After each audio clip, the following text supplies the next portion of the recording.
Lindsay, thank you for taking time to catch up with KPUs. We're at Knox PopCon in Knoxville. We're going to start off with some recent projects. You've just recently performed at MomoCon and then the Euphoria K-pop exhibition. What were some of your most memorable moments from those events? I think MomoCon was definitely like a highlight of this year, especially because I was able to curate that concert, and so I was able to like get artists that I admired and respected for years to like come with me from. There's artists from like Boston, Maryland, New York, South Carolina. And it was like a 7-man concert that I was able to put that myself. So I was like assembling the Avengers, you know what I mean? Yeah. And it worked out. Like we had a really packed concert and also like 2 panels that were packed. And it was just a highlight to be around not only like fans but also like my peers that I was able to kind of bring into the con experience. And just to comment on the MomoCon thing, like some of the artists like are like I think you would recognize what they've done. Like so, Asheru, he did the theme song for the Boondocks. Yes. And Aztec, he does the soundtracks for Jujutsu Kaisen, Beastars, and Dr. Stone. And my business partner, Substantial, he was one of the first artists that Nujabes signed. And Nujabes is a legendary like lo-fi producer. He was like one of the guys who started lo-fi. And we did Samurai Champloo and some other stuff. So I was able to bring in all these different people into like the MomoCon space. Yeah. And it was just so cool to see everyone receive them at once, and also like kind of for them to see that experience of being around comics. Yeah.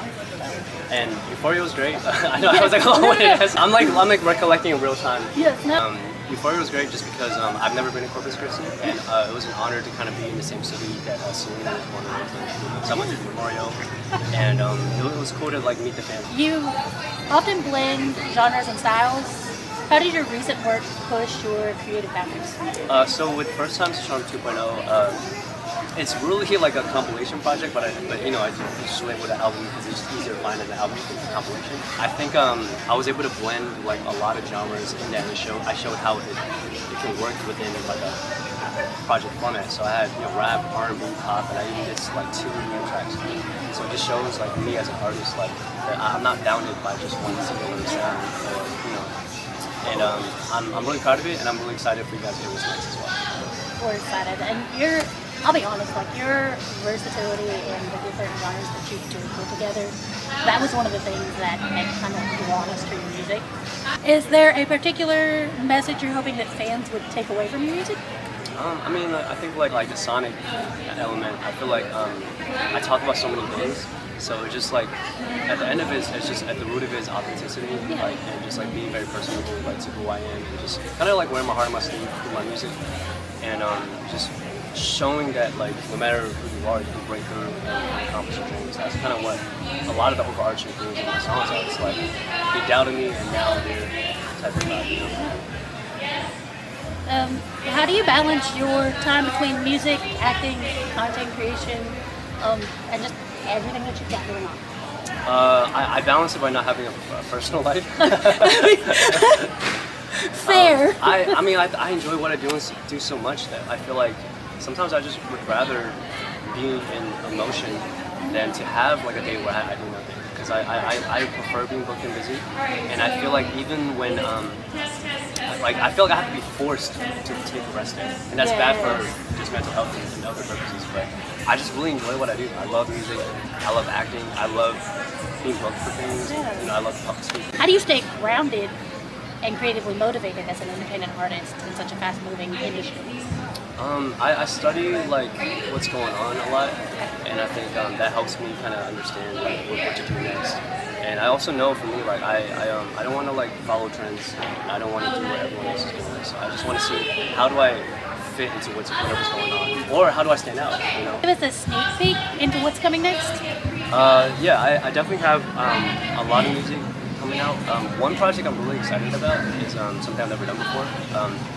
I have an upcoming album with DJ Rhythmatic, who's like a legendary like turntablist. He's part of the turntable crew, the Beat Junkies from Southern California. So we're doing like an entire boom bap album. So just like a traditional golden age like hip hop. Me rapping, him doing all the beats, him doing all the scratches. And I'm really excited about that because like a lot of people hear me on like more commercial tracks, more pop stuff, and this is just straight, just like underground hip hop. And in the meantime, I'm also doing like my Alan Z stuff as well, like commercial songs, singing for women. you know, those vibes as well. So I'm just excited for what's next. Can't wait to hear it. Are there any dream projects or people you'd love to work with in the near future? Yeah, I mean, I'll say it until it happens. My favorite artist is Eminem, so I would love to do a song with Eminem. I would love to do a song with, like, you know, members of BTS as well, you know, on the K-pop side, like Jay Park, you know, and like, you know, The Weeknd, Chris Brown, SZA, like Rihanna, if she ever does music again. I just want to work with great people. Where do you see your brand and career evolving over the next few years? Definitely more into the acting side. Okay. I've been really diving into acting more like these past 2 years, and I think that's going to ramp up as time goes on. So I think I'll start evolving more as a, you know, actor in TV movies while still doing music. But I feel like that's where I think my energy is going to be shifting in the future. Your lyrics often touch on identity, culture, and authenticity. How do you stay true to yourself in your art? I don't know if that's like a misconception that people have, because I definitely have, like for example, I did do a whole album about identity and culture, like with Face Value, but I think after that project in 2021 I moved away from it because I didn't want my fans to feel alienated if they weren't Asian and weren't able to relate. And also I get tired of just talking about that, because I feel like I don't want to be seen as just an Asian artist. Right. At the end of the day, I'm Alan Z before anything else. I'm a human before anything. So I think I like to just kind of like sprinkle in like things about culture and identity, and where it's, you know, appropriate, especially if there's like a song that talks about it. But I feel like I don't want to consider it part of my branding, because I feel like that just feels like I'm using culture as like a selling point, which is not, you know. That's not your end goal for anything. Totally, yeah. Which I can understand that. What role does your personal journey play in your creative process right now? I draw from real life experiences a lot, so I think you can like pinpoint what I'm talking about in my music based on like who I am and what I've been through. So I think that's where the personal side comes in. Yeah. What's something fans might not know about the process behind your work, or a moment that really tested your growth as an artist? The toughest transition was also like the part that made me great, because I feel like anything I've done before 2023, like I kind of low-key cringe at. So I think I needed a time and place where I was just like, what am I doing? What is my sound? What do I want to be? Once I figured that out, I think that's when I really started to like my own music.